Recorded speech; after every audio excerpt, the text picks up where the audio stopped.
Hi, Marc Sankey here with Evangelistic Faith Missions, and we are so excited to be a part of EFM Today Video Podcast. In the studio with me today is my wife, Melodie, and she is here to tell us about the upcoming Medical Brigade that starts this Saturday, February the 21st.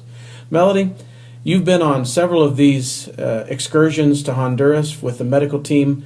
Tell us a little bit about what happens on these Medical Brigade trips. You're going to Honduras. You're going to be with Daniel and Tiffany Melton.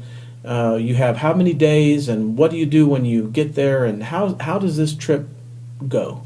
Well, the trip itself covers 8 days. We leave this Saturday, we get back the next Saturday, and our main focus is Monday through Thursday medical clinics in 4 different villages. We will go out Monday, Tuesday, Wednesday, and Thursday, set up in a separate village each day.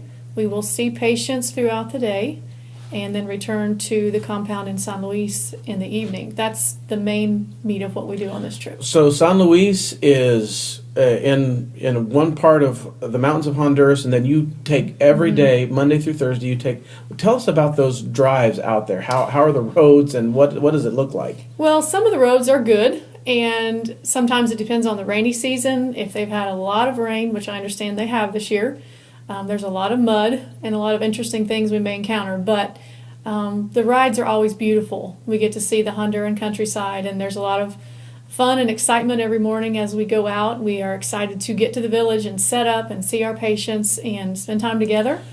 And the ride back, we're always a little more subdued.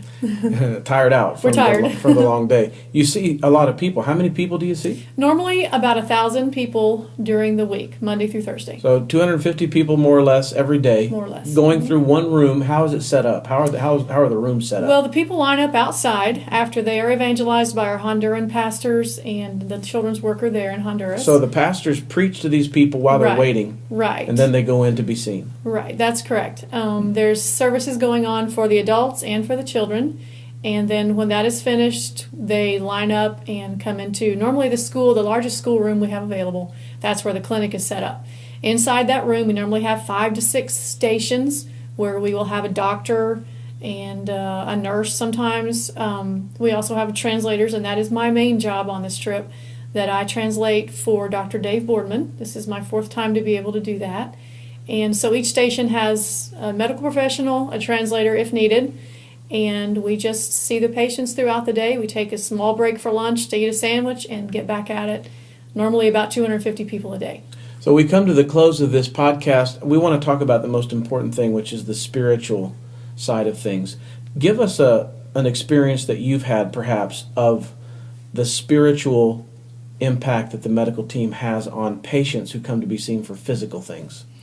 Well, of course, we are there to administer first aid sometimes, whatever is needed physically, but we as a team recognize that the most important thing we do during this week is touch them spiritually. And we are partners together with our Honduran brothers and sisters.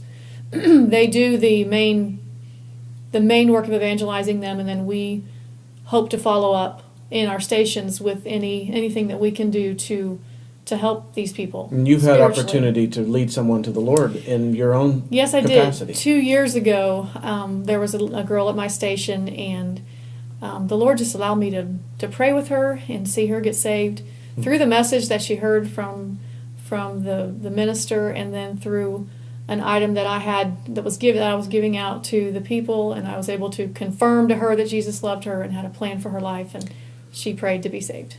So this is a high impact trip, both for physical needs and spiritual needs.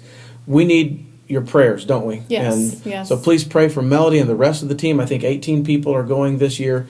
Doc Smith as he leads the team. Thank you for your prayers, for your support, and we'll be giving a video podcast update when Melodie gets back on how things went. God bless.